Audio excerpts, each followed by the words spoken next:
आज तर दिवाळीचा फराळ बनवायचा नंबरच लागला।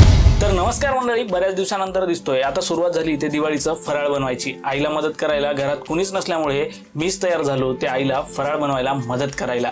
पण काम करण्याआधी जरा पोटोबा करून घेतलाय, कारण आपलं पोट जरा मोठं आहे, तुम्हालाही माहित आहे। आणि हे बघा, इकडे आईची तर तयारी सुरू झाली होती पीठ मळायची। हे सगळं झालं की आई म्हणाली तू जरा थांब, मीच बनवून घेते। मी म्हणालो घे बनवून, पण एक गोष्ट सांगतो, आईचा हात कोणी पकडू शकत नाही बरं का कामात। बघा कसं गोल चकल्या बनवते। आता होता माझा नंबर। बघा दोन्ही हाताने गोल करून सुद्धा एका हाताने अजून गोल करावं लागतंय।